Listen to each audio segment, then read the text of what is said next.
Greetings. The story today begins with the Indiana regiments that served at Missionary Ridge and goes to the final encampment of the Grand Army of the Republic's last national encampment on August the 31st, 1949, when the last of the Civil War veterans passed away. This will end the timeline portion of this series. On November the 25th, 1863, 6 Indiana regiments fought at Missionary Ridge. The fierce, deadly battle for the heights of Missionary Ridge in Georgia by the Army of the Cumberland included 15 Indiana regiments: the 6th, the 9th, the 10th, the 15th, the 22nd, the 32nd, the 35th, 36th, 38th, 40th, 57th, 58th, 68th, 79th, the 86th Infantry Regiments. Confederate General Braxton Bragg's Army of Tennessee had defeated Major General William Rosecrans' Army of the Cumberland at the Battle of Chickamauga on September the 18th through the 20th, 1863. Rosecrans and his 40,000-man army retreated to Chattanooga, where Bragg's army besieged him. An angry Major General Ulysses S. Grant, overall commander of Union forces, replaced Rosecrans with Major General Henry Thomas. Major General Joseph Hooker with 15,000 men from his Army of the Potomac, and Major General William Tecumseh Sherman with 20,000 men of his Army of Tennessee arrived in mid-October. Major General Ulysses S. Grant took over overall command of the armies in Chattanooga campaign. The combined forces broke the siege and relieved the starving Army of the Cumberland. Confederate forces commanded the heights overlooking Chattanooga from 2 spots, Lookout Mountain and Missionary Ridge. On November the 24th, Major General Joseph Hooker's Army of the Potomac assaulted Lookout Mountain, taking it after a hot, bloody battle. With Lookout Mountain free of Confederate forces, the Union armies were ready to attack Confederate positions on Missionary Ridge. Grant ordered Sherman to take the northern end of Missionary Ridge. Sherman's army attacked at dawn. However, a stiff Confederate defense stalled the attack. Grant next ordered Thomas's Army of the Cumberland to storm the Confederate rifle pits at the base of the ridge near the center. Thomas's men took the position, suffering heavy casualties in the process. Once the Union forces took the positions, they became pinned down by heavy cannon and musket fire from the top of the ridge. The Union forces, which included men of the 15th and 40th Indiana, found partial shelter at the base of the ridge.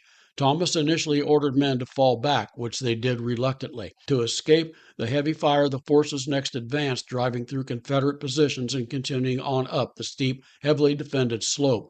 A surprised Thomas watched as his men advanced up the ridge, taking heavy casualties, but always advancing. After a fierce 40-minute battle, Color Sergeant George L. Banks and Lieutenant Thomas N. Graham of the 15th Indiana led the attack and planted the first flags at the apex of Missionary Ridge. After breaking through Confederate lines, Union forces swept them from the ridge, firmly securing Chattanooga and opening the gateway to the Deep South. On December the 23rd, 1863, the 13th Indiana Cavalry organized. The 131st Indiana Regiment, 13th Indiana Cavalry, began organizing on December the 12th, 1864, drawing recruits from Indianapolis, Kokomo, and New Albany. Led by Colonel Gilbert M. L. Johnson, it was the last cavalry regiment organized in Indiana. And I'll cover this regiment a little bit more fully in the section on the cavalry that I'll be doing here after I'm done with this. Union troops, including the 140th Indiana Regiment, captured Fort Anderson in North Carolina on February the 19th, 1865. Advancing Union troops compelled the Confederates to abandon their post quickly. As the Confederates retreated, they dropped their battle flag. A soldier of the 140th Indiana Regiment picked up the flag and gave it to his commanding officer, Colonel Thomas Brady. Brady expressed a desire to present the flag to the governor of Indiana, Oliver P. Morton. The battle, ceremony, and events leading to the ceremony include a number of interesting occurrences. Now, one of them was an incident in which the United States Army surrendered to the United States Navy. In the confusion surrounding the capture of the fort, the United States Navy ships positioned off the shore of Fort Anderson thought that the Union troops that were advancing into the fort were Confederate and opened fire. Union troops, thinking fast, began waving white sheets to signal surrender, marking the only time the United States Army has surrendered to the United States Navy. The 140th Indiana Regiment went to Washington, D.C. for the scheduled flag presentation that was scheduled for March the 17th, 1865, at the National Hotel. The flag presentation created a decision for President Abraham Lincoln. He was supposed to attend a play during the time of the presentation. Because he and Governor Morton were friends as well as political allies, Lincoln decided to forego the play and attend the flag presentation. This decision angered a certain actor named John Wilkes Booth, who had planned to kidnap Lincoln during the play. Lincoln, of course, did not materialize at the theater, so Booth returned to his hotel room on the National Hotel. As he returned to his room, he caught a glimpse of Lincoln on the balcony, standing over the flag. During the ceremony, Lincoln delivered one of his more famous speeches. He began, quote, "Fellow citizens, it will be but a very few words that I shall undertake to say. I was born in Kentucky, raised in Indiana, and lived in Illinois, and now I am here, where it is my business to care equally for the good people of all the states. I am glad to see an Indiana regiment on this day able to present the captured flag to the governor of Indiana. I am not disposed, in saying this, to make a distinction between the states, for all have done equally well." The speech, unquote. The speech went on to speak about a bill under consideration by the Confederacy that would allow slaves to fight in the Confederate Army. He felt that if the Confederacy was ready to take this desperate step, the end of the war must be near. Lincoln's prophecy rang true. The bill to draft slaves passed. Less than a month later, Robert E. Lee's Army of the Northern Virginia surrendered.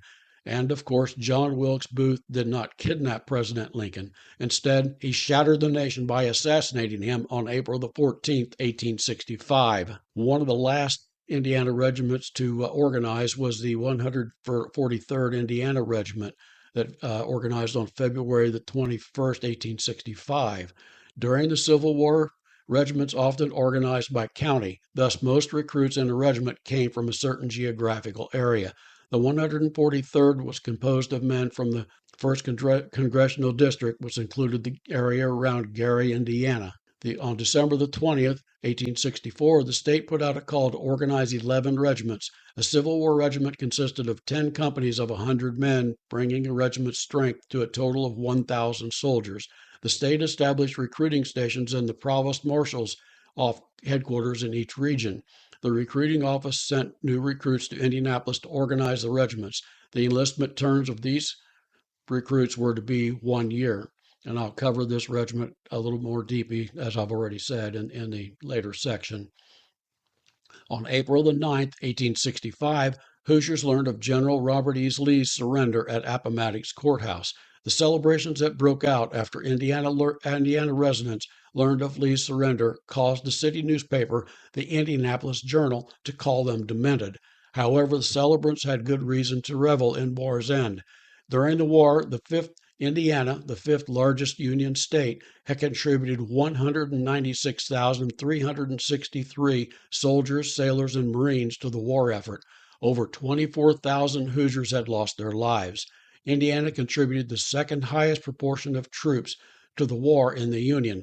Over 35% of Indiana's soldiers became casualties of the war. In addition to the dead, 48,568 soldiers were wounded during the conflict. About 15% of the state's total population served in the war.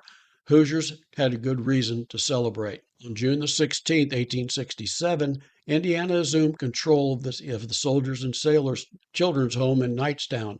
A private consortium headed by Indiana Governor Oliver P. Morton founded the Soldiers and Sailors Children's Home in Knightstown in 1865.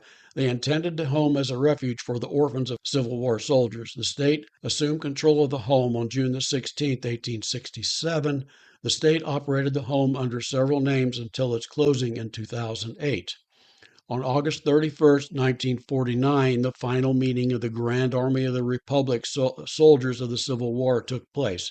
The Grand Army of the Republic, composed of Union Civil War soldiers, formed on April the 6th, 1866, in Decatur, Illinois.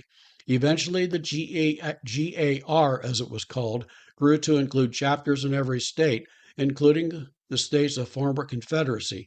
At its height in 1890, the GAR had over 490,000 former veterans. 2 women who had fought disguised as men were included in the membership. There is a possibility that there were more women members that they weren't recorded. Each year, beginning in 1866, the GAR held a national encampment in which the Civil War veterans from every state met. The last national encampment took place on August the 31st, 1949. The site for the final 83rd National Encampment was Indianapolis, Indiana. The GAR had 16 surviving members, however, only 6 were able to attend.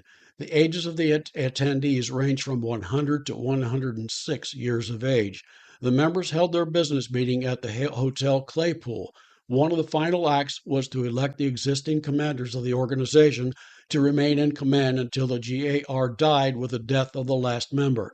They held their final campfire at the Indiana Roof Ballroom at 140 West Washington Street. At the conclusion of the campfire program, a Marine band bugler played taps while members retired the GAR colors for the final time. The last surviving member of the GAR, Albert Wilson, passed away on August 2, 1956, at 106 years of age. At his death, the GAR passed into history. Wilson had enlisted at 13 years old as a drummer boy for Company C, 1st Minnesota Heavy Artillery Regiment, after his father died of wounds suffered at the Battle of Shiloh. The next episode will cover the history of artillery regiments that served during the Civil War. Find out more about Indiana's role in the Civil War by purchasing my book. You will find it on the website www.mossyfeetbook.com on the Indiana Short History Series category. There are links to Amazon, Barnes & Noble, Google Play, and other online booksellers. You may choose to purchase the book in ebook or softbound versions. An audiobook version is also available on Google Play. At the conclusion of this podcast series, I will compile the episodes into an audiobook. The audiobook will be available on Audible, Amazon, Apple, Barnes & Noble, as well as many other audiobook sellers. You can listen to this podcast on many platforms, including Apple, TuneIn, Spotify, Amazon Music, and many others. Video versions are available on YouTube and Rumble. Southeast Indiana residents can also find my books at the Walnut Street Variety Shop at 111 George Street in Batesville, Indiana. You can also order these books direct from me, the author, on the webpage. If you wish me to sign the book, just send an email to mossyfeetbooks@gmail.com requesting a signed book and instruction on how you want me to address it. Note, if you send me an email, I will add you to my contact list. Readers on the list will receive an email from me announcing when I publish a new book. If you do not want me to add you to the list, tell me and I will not add you. Listeners to this podcast that want email notifications of my new releases can just send an email requesting addition to the list. You can choose to have your name removed at any time. If you browse the website, you will find dozens of sample chapters, one for each of my books. I hope you enjoyed this podcast, and thank you for listening.